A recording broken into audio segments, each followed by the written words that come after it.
Coming up on News Live at 6, the Student Association released their statement on the Phi Kappa Psi video. Find out what students thought once they saw the footage.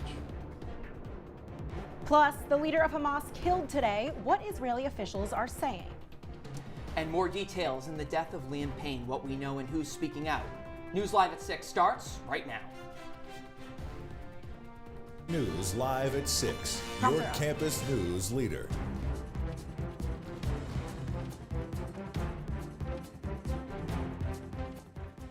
And I'm Ilana Epstein. The leader of Hamas is dead. Israeli forces killed Yahya Sinwar in southern Gaza today. This marks the end of a year-long manhunt for the militant chief. Sinwar was born in a refugee camp and spent years in an Israeli prison before rising to the top of Hamas. He served as the terrorist group's leader in Gaza since 2017. He's also believed to be the mastermind behind last year's horrific October 7th, terrorist attack. The Foreign Affairs Minister of Israel confirmed Sinwar's death. He said, quote, "This is a great military and moral achievement for Israel and a victory for the entire free world against the evil axis of extreme Islam led by Iran." Hamas has not yet released any comments on its leader. Now for an update on the disturbing hazing incident that allegedly happened at Phi Kappa Psi on campus. The Student Association has released a statement condemning the actions seen in the video that was posted and is calling for an end to hazing on campus. Joining us live outside the Phi Kappa Psi fraternity tonight to tell us more on how students are reacting to the shocking video is our reporter Tyler O'Donnell. Tyler? Thank you so much, Ronnie and Ilana. It's been just over 24 hours since the university released their statement on the video that some students are calling shocking and disturbing. It shows two people who look like they're intentionally throwing up on another person who's lying on the ground. The video then pans to another student shown tied to a pole with duct tape covering their mouth. The video quickly spread around campus, and I was able to speak to some Syracuse students who gave me their thoughts on what they thought when they saw the video. It's pretty disgusting, to be honest. I know a couple friends that are in Phi Psi, and I mean, now after looking at that, it's kind of disturbing. I've seen the video, and it was so cruel, and it made me mad personally. I thought about joining some frats last year, but I didn't, and I think I did a good job not joining it because it's not right for me. I don't hang out like that because they're too tough. I most certainly think schools should take precautions in order to attempt to reduce hazing to the best of their abilities. Obviously, some things will be out of their control, but any precautions in order to do so, I think, are good. The Student Association also put out a statement today saying, quote, "The Student Association calls on all councils, student organizations, and general members of campus to halt complacency in this egregious behavior. Engaging in hazing is a direct assault on the values of civility, respect, and humanity that we must uphold as not only students, but people. These actions not only jeopardize students' well-being, but erode the trust and sense of community that should be at the core of any organization." We reached out to Phi Kappa Psi in order to get a statement from them regarding the video and the claims, and the incidents that were shown within, and we have not received a response to our request for comments. We'll give you any updates that we get as the situation continues. Reporting in Syracuse, I'm Tyler O'Donnell, Citrus TV News. Tyler, thank you. New details now on the tragic death of Liam Payne. One Direction took to Instagram today for the first time in 4 years, saying, quote, "The memories we shared with him will be treasured forever." The band also signed off saying, "We love you, Liam." Louis, Zayn, Niall, and Harry. As of now, only Louis and Zayn have posted on their own accounts about Payne's death. A preliminary autopsy report was also revealed today, stating Payne died of multiple traumas and both internal and external bleeding. The report also stated the cause of death was related to the height of his 3-story fall. Payne's family is also speaking out in a statement to the BBC and PA Media. They say, quote, "Liam will live forever in our hearts and we'll remember him for his kind, funny, and brave soul." Syracuse University Ambulance is now offering CPR training for students, faculty, and staff. During the training, attendees will learn how to provide CPR to adults, children, and infants. They will also go through the process of using an automated external defibrillator and share when these different procedures would be necessary. After completing the course, members will be CPR certified for the next 2 years. The program fee is $50 a person and will take place from November 7th from 5 to 7:30 p.m. While staying on campus this semester, a new esports major was introduced, which offers a joint curriculum between Falk and Newhouse. Citrus TV's Riley Fay has more on how the sport is changing here on campus. Riley, good evening. Thanks, Ilana and Ronnie. So far, they have a small group of students that are testing the new curriculum, but the major is not the major is not the only way esports are making waves on campus. There are plenty of ways for students to get involved, even if they're not interested competitively. Nice. Nice spawn back here. Braden Chevry Leonard is a junior at SU, so he is not in the esports major, but he helps recruit students through his experience as president of Syracuse Esports. There's not a lot of schools, if any, that are offering what Syracuse University is, and that is a D1 school, a R1 school, with tons of school pride that I absolutely love, but also with the facilities and the staff that we have. Students joining the esports major pick from 3 different study tracks. So you definitely have like the event management courses looking through that sport lens. There's a track in the major that's called communications. So it is kind of that television, radio, film side. It is that broadcast and production side. And then the third track in the degree program is also more Newhouse oriented. It's media and design. So it's much more on the technical side. But it's really, really exciting that in such a broad industry, you can really focus on the part you want to go into as soon as your freshman year. Even if students aren't specifically interested in esports, there are still plenty of opportunities for them recreationally, professionally, and as a spectator to the sports. This is currently where all students can come and engage in esports at whatever level they want, whether that's gaming with friends, joining one of our club competitive teams, or coming and doing that varsity level competition with our 6 varsity titles. We hire a work staff to work in our facilities, but also to work the broadcast production. Anything from graphic design to social media to creating overlays and doing our replay text to doing our play-by-play and color commentary for our matches. We even have students that are traveling to work events with professional organizations, not only in the U.S. but around the world.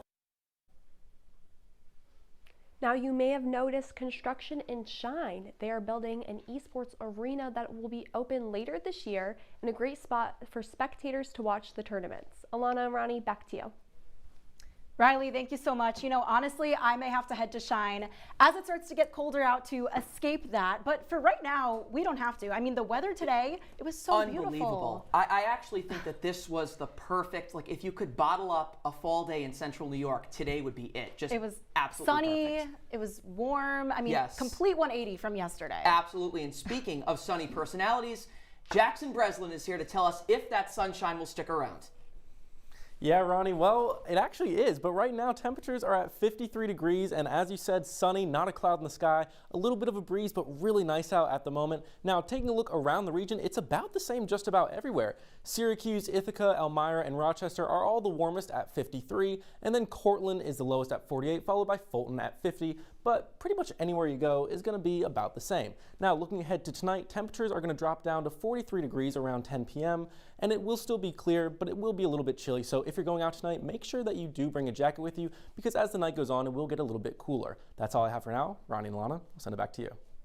All right, Jackson, thanks so much. The National Resources Defense Council, along with medical providers and Syracuse residents, has released a letter urging Syracuse and New York State officials to address the high rate of lead-contaminated water.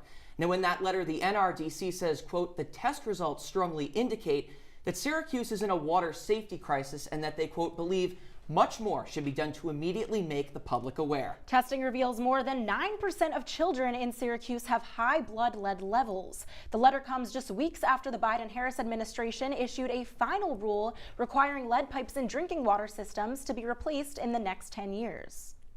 A proposed medical and athletic complex in Skinny Atlas is no longer on the table. The land that complex was going to be built on, well, it's been blocked from development permanently. Residents in the area said that there would be too much noise and bright lights. Plus, they wanted the area to be preserved due to its role in Syracuse's drinking water system. In case you didn't know, it comes from Skinny Atlas Lake. The Finger Lakes Land Trust bought the property and is starting a fundraising campaign. The goal there is to raise money for walking trails and improve the land. That project will come in at just around $1 million. New York students are now able to apply to 5 colleges in the State University of New York system for free. The program, running from October 21st to November 3rd, allows students to avoid the $50 application fee and encourages them to apply early. There are 64 SUNY campuses in the state of New York. Last time this special took place, over 175,000 applicants were submitted for free. The American Cancer Society is hosting the Making Strides Walk Against Breast Cancer this Sunday. Our reporter Chloe Breeze is in studio to tell us what that event aims to achieve. Hey, Chloe.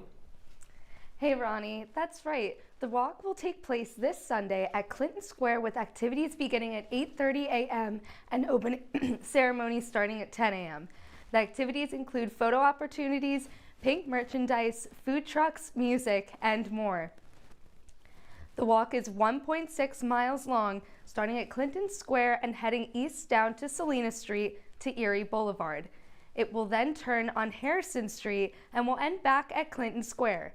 The event is expected to raise over $200,000 to support those with breast cancer. The money raised goes towards rides and lodging for patients being treated and cancer research. And the Senior Community Development Manager of American Cancer Society, Robert Ilinskis, is proud of the progress Making Strides has achieved, saying, quote, "Making Strides has grown into the nation's largest and most impactful breast cancer movement over the past 3 decades. He also notes the program is funding critical research and life-saving programs. Robert says this is something that will make a difference. To register to walk or donate, visit makingstrideswalk.org/Syracuse for more information. Ronnie and Ilana, back to you. Thanks so much, Chloe. Coming up after the break, a candidate for Congress here in Syracuse is responding to accusations of a toxic workplace. See his brand new ad and the facts behind it. And a new presidential poll shows the same razor-thin margins. I'll take a look at the newest national and swing state polls next on News Live at 6. I don't think that many kids in my son's school even do it. He makes fun of his friend who vapes. He would never try it. She's into soccer. She's on the honor roll. She's just not the type. No way. No way. No way. No way, my kid would never vape. Get your head out of the cloud. Today, nearly 8,000 kids will start vaping. Maybe even yours. Learn about the dangers at talkaboutvaping.org. Here we go. We're gonna go out there in the rain. We're gonna get wet. All right, here we go. Go,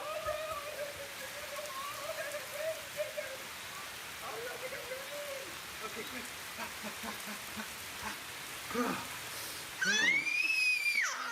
Oh yeah, yes. So much fun. Mwah.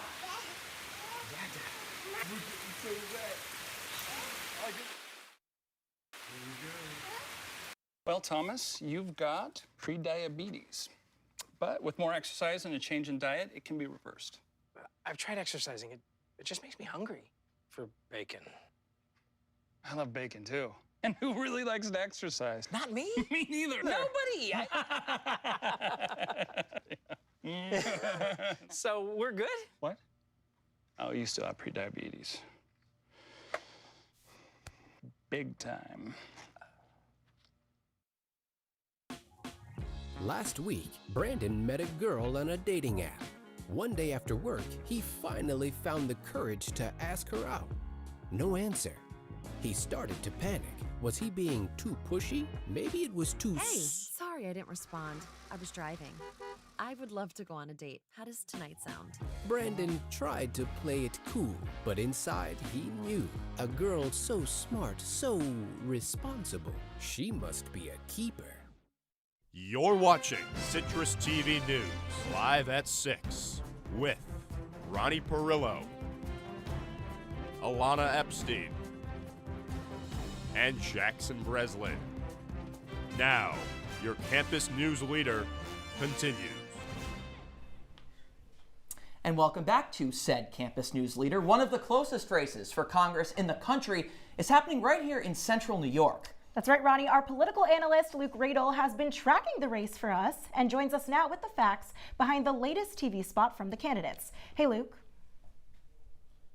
Hey there, Ronnie and Ilana. Time for another edition of As Seen on TV, and we've talked before about the latest ads from an outside Republican group called the Congressional Leadership Fund. They've been talking a lot about these allegations made by State Senator John Mannion by his former staffers, and overnight, the Mannion campaign started running this ad in response. Take a look. Brandon Williams' false attacks are dirty politics at its worst. These women are actually stock photographs from South Africa, and an independent investigation proved the claims false.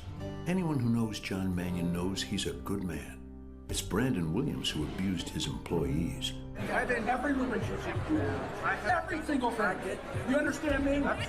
He's a hypocritical MAGA extremist who will say anything to get elected. I'm John Mannion, and I approve this message. So let's pick apart the 5 main claims that are made in that ad. Number 1, the Mannion campaign refers to Brandon Williams' false attacks, but the ad that they're showing isn't actually from Williams. Claim number 2, the Mannion campaign calls out CLF, who actually made the ad, for using stock photos. And that's true. I don't really know why they did that, except for the fact that the accusers have remained anonymous for fear of retaliation, they say, by the Mannion team. Number 3, the Mannion campaign says that an independent investigation proved the claims false, and they highlight the word false from this Syracuse.com article, even though the article they're referring to never actually used the word false. The New York Times reviewed the letter and said that the special counsel made little detail about whether he found the allegations made by these accusers to be credible. Claim number 4, the ad says that, quote, anyone who knows John Mannion knows that he's a good man, which is certainly subjective opinion, but also tends to stretch the bounds of reality. Seriously, anyone who knows him knows he's a good man? Even those 3 former staffers who called him an abuser? And finally, claim number 5, the Mannion campaign pivots to their opponent, Brandon Williams, and says that he's the one who abuses his employees, showing this video, first reported by yours truly of CitrusTV News, of the congressman berating his former chief of staff. And though the Williams campaign would likely dispute the context of the events surrounding that video, the fundamental point is that Williams did actually do that. Guys? All right, Luke, thanks so much. The gloves have clearly come off, but not just here in central New York. It's all across the country in the closing days of this campaign. The race is also coming down to the wire on the national level. Our Alex Burstein has the latest on those developments. Hey, Ilana, yeah, cue the final countdown. 19 days to go until Election Day, and here's where things stand. These are the states that pretty much we know are going to go Republican or Democrat in 19 days, but you see all that gray. 7 states that are really going to decide if it's Kamala Harris or it's Donald Trump in the Oval Office come October. But first, let's take a look at the bigger picture. These are recent NBC News numbers. If you go to September, Kamala Harris had that post-debate boost, went up 49-44 in the poll. But this week, new numbers came out a lot closer, actually dead even, 48-48 between the vice president and the former president. So really close right now. Here's where they're really starring in their different groups. For Harris, it's black voters, it's young voters, it's college-educated voters, where she's had huge gains over the past month. As for Donald Trump, those rural voters and white non-educated voters, he has huge, giant leads in, which are really helping him get back in this race, as we mentioned, dead even margins across the board. But what really matters is these 7 swing states. And we'll look first at the ones that Harris is in the lead in. It's these Midwestern states, states like Michigan, Wisconsin, you have Nevada on the West Coast, and then also the big one, Pennsylvania, and its electoral votes, which very likely could decide this contest. How about for Donald Trump? It's these Sun Belt states, states like North Carolina, Georgia, and Arizona. These are states that Biden performed very well in back in 2020. Very close margins this time around, but Trump has the lead right now. So what happens if these stay blue and these stay red? Well, it'll be a very slim victory for Kamala Harris, 276 to 262 in the race to 270. But if even one of those states flip, anything else could happen. We'll see in 19 days. But for now, back to you guys. Alex, thank you so much for that update. Now, I have to say, now that our weather anchor Jackson Breslin is here, the October weather has really been holding up. It has been beautiful, Jackson, and I know that you got some good news for us coming up. Yeah, it's been a little chilly recently, but it looks to get warmer. I'll have your full 5-day forecast and some songs you can add to your Halloween playlist after the break. Stick with us.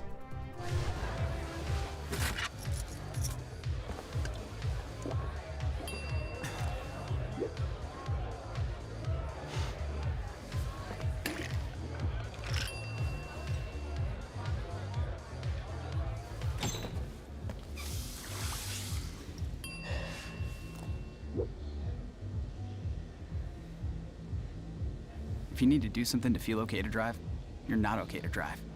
Don't drive buzzed. Did you hear about the pony with a sore throat? He was a little horse. Can I tell you a cat joke? Just kidding. Why couldn't the Why was the basketball court all wet? Why? Because the players kept dribbling all over it. Where did cats go on vacation? New York.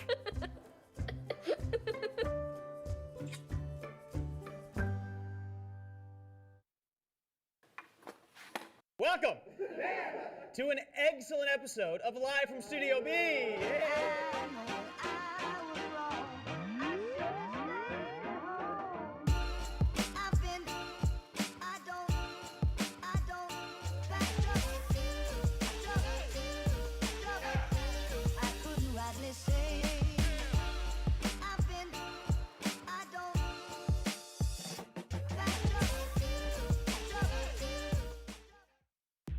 From the CitrusTV Weather Center, this is SU's most accurate weather forecast.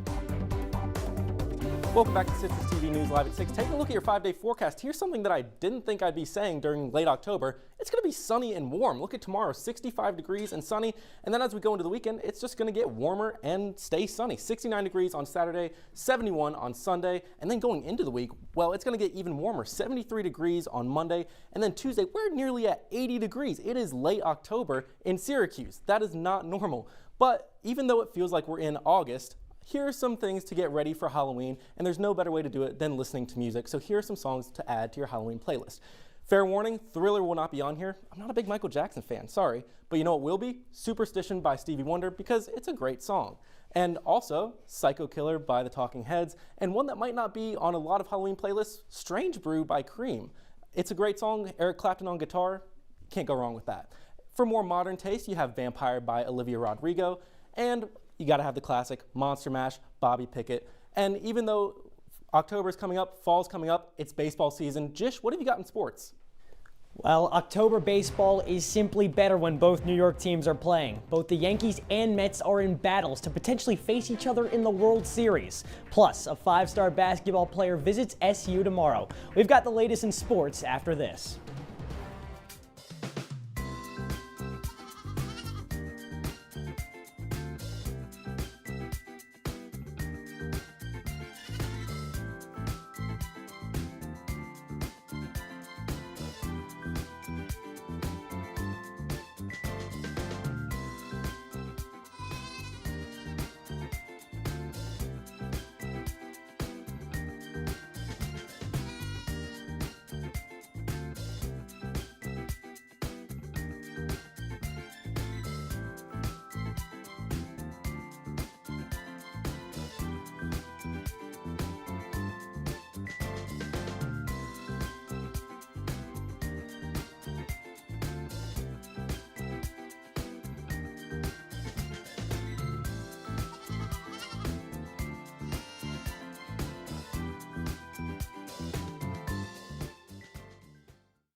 Hi, my name is Sadie Miller. My name is Luke Brady.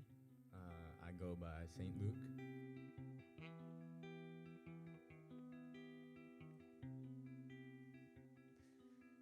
So this one I started with this guitar lick.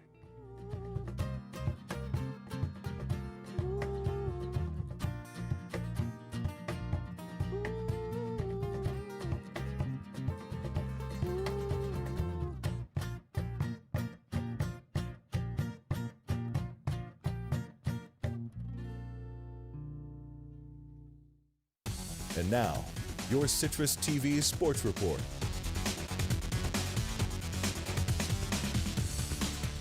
All offensive woes seem to be fixed when the Mets won Game 2 of the NLCS last Monday, but last night's 8-0 drubbing by the Dodgers proved that old habits die hard.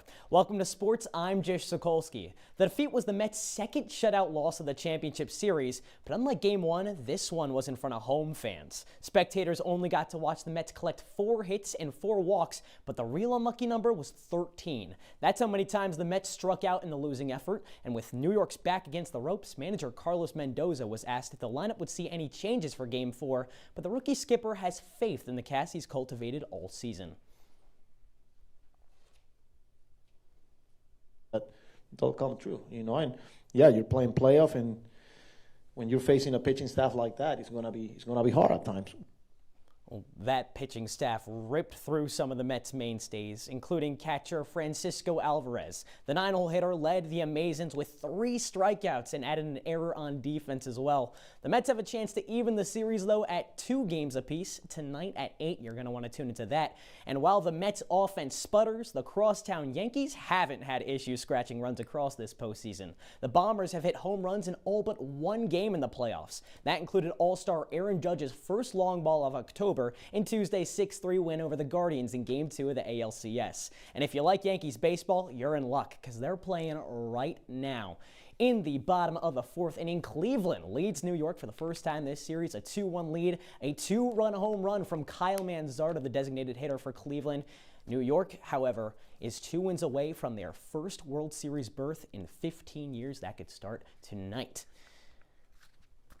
And elsewhere on the hill on the hardwood, Syracuse is eyeing a 5-star recruit. Forward Alex Constanza is set to visit the 315 on an official visit tomorrow. Among the 14 schools that have offered him, Syracuse is the first to bring the Fort Lauderdale native in. But hopefully for the Cuse, first isn't the worst. Constanza also has offers from basketball powerhouses like number 2 Alabama, number 11 Auburn, and number 15 Creighton. The forward is a top 10 recruit in the class of 26, but the current junior could reclassify to play college ball next season. Syracuse already has 2 incoming freshmen in the class of 25 in 5-star power forward Sadiq White and small forward Aaron Womack.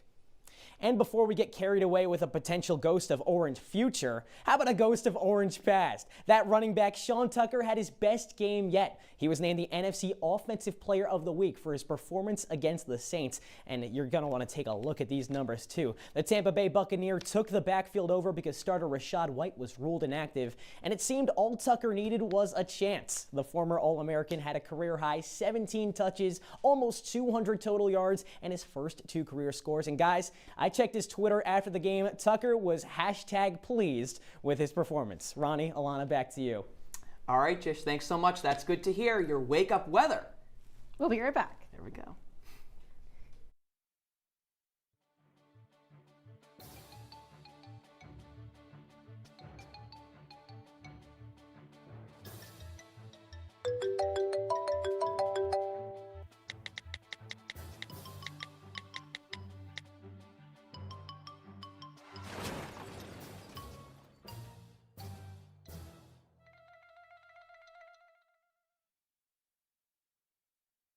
Come on, it's not that hard. My big man fingers are having a problem with these little tiny buttons.